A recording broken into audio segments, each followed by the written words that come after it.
Mm.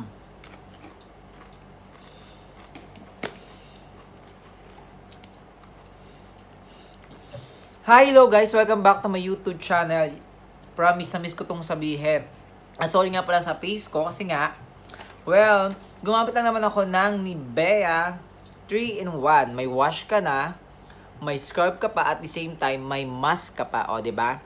So, kaya ganyan yung mukha ko. Sorry to my face now. Kasi, gumamit nga tayo ng Nivea. O, diba? Nag-promote tayo ng product. Well, hindi po ito yung sadya ko for today's video. Kasi nga po, well, we're getting to unboxing some stuff na binili ko po sa Lulu Market. Well, ayan, nakabili po tayo ng mga gamit kahit papaano.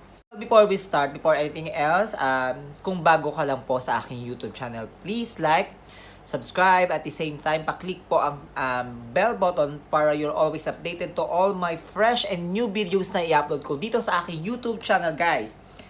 Ayan, alam kong hindi naman po branded yung mga i-unboxing natin for today.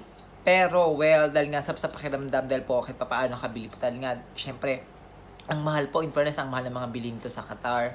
Well, syempre, yung sahod natin, kailangan nating mati-hatiin. Kasi, syempre, we have loved ones in the Philippines na kailangan nating mag-send ng pera para sa kanila.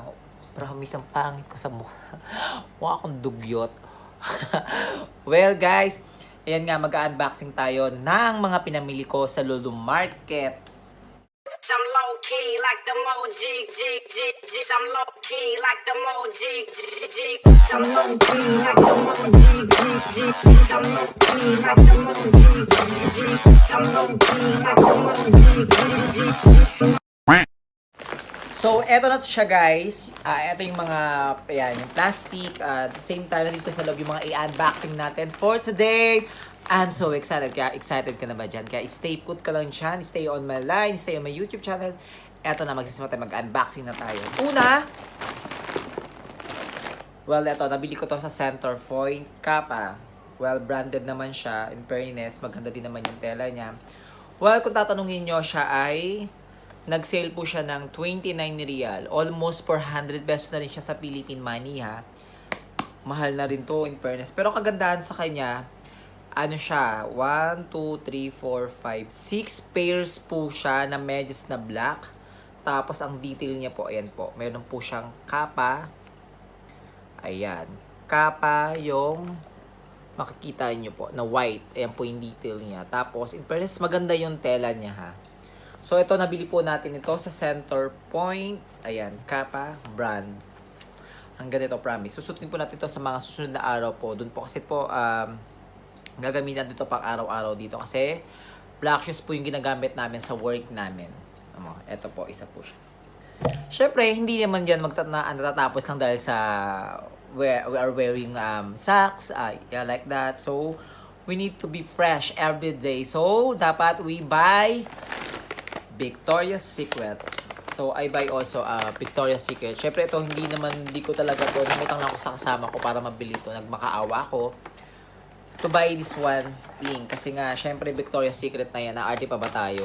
For sure, alam naman natin mga branded yung mga pabango nila dyan. At for sure din, sobrang mababango lahat yan. So, eto, sale din to. Syempre, tayo bibilang hindi sale. Kasi pag hindi sale, ang mamahal, promise, guys. So, pumili tayo ng perfume.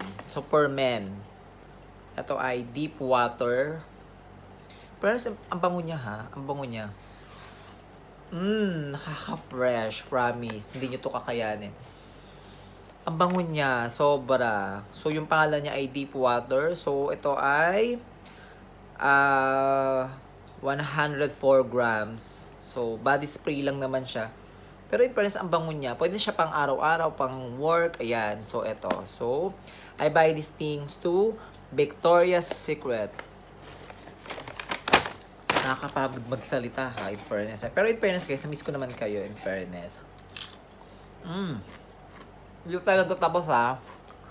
Siyempre, di ba medyo tayo may pabangon tayo. At yung pinaka-exciting part sa lahat. So, dahil nga po, medyo pangit na po yung ginagamit natin pang work. Hindi naman to branded. Class A, ganyan. Pero ang kaganda sa kanya, nag-sale din po siya. Buy one, get one. So, in 130 real, nakabili po tayo ng Chan-chararan.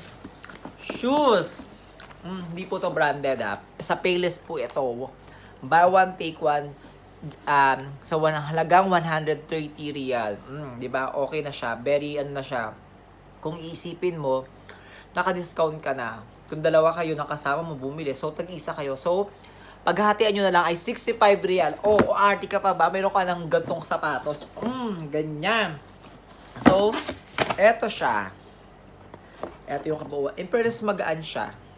Kasi nga hindi naman siya branded. So, parang class A or ewan ko. Basta, ano siya, hindi siya ganun ka-hassle gamitin. At saka, okay siya gamitin kung sa work. Kasi, waiter tayo. So, dapat medyo, hindi dapat nakakapagpabigat yung sapatos natin. So, dapat magaan lang. At the same time, kumakapit sa sahig. So, ito, for sure naman, okay naman siya. So, ito ay size 9 ko siya kinuha. Yung size 9, ayan. Hindi naman ako size 9 totally. Pero, ito kasi, so, kaya ko siya size 9 nga kasi magbe-medyas pa. At saka, at the same time, sinukat ko siya. Fit na fit naman siya sa paa ko. So, ayan o. Naala pa siya natutupi-tupi. So, ang salagang 130 real, nakabili po tayo ng buy one, take one sa Payless po, Shoe Express. Diba? Art ka pa ba? Pang trabaho lang naman. Hindi mo naman kailangan ng branded na mga bagay. Kung pang trabaho lang pang araw-araw, kasi nga araw-araw ka nag-work, diba? So, hindi na kailangan ng branded. Kasi for sure, masisira. Di naman bibili ka naman ng bago. So, di ba, dapat tayo mag-isip, think twice before we buy. Di ba? At syempre, yung if you ever watch this my video, so kung meron kang kapamilya po na nasa ibang bansa, piece of advice lang po, wag po natin silang madaliin sa pagpapadala ng pera dahil po for sure po binabudget din naman po nila yung pera nila kasi kailangan din naman po nilang kumain at kailangan nilang mag-save din naman po para po sa kanilang sarili in case of emergency, di ba po? May meron silang madudukot.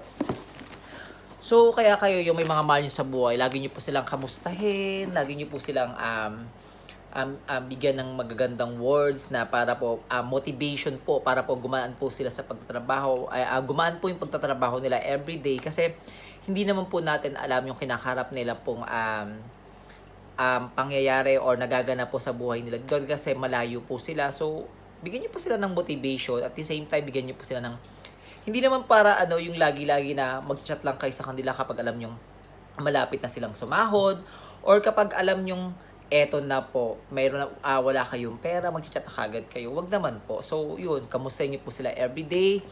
Ayan, iparamdam niyo po hindi lang po dahil sa pera kayo sila sinachat. Pero hindi naman po sa ganun na. Pero baka naman meron po. So, ayan, kung may mahal po kayo dito po sa ibang bansa na nagtatrabaho po, ayan, lagi niyo po silang ipag-pray.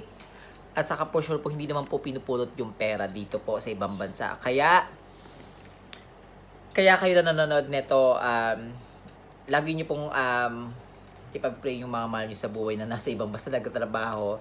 Ayan, hanggang dito lang po tayo dito. It's Nyeng. Hanggang dito lang po tayo. This is me, Nyeng. And guys, please lang, kung nagustuhan niyo po ang vlog kong po ito, ang aking pag-unboxing for today's video, ayan, please subscribe, like, and subscribe. And share na rin po in this video. And click the bell button para you're always updated to all my press and new videos na i-upload ko dito sa aking YouTube channel. Guys, maraming salamat. Maraming salamat. Stay safe. Bye-bye.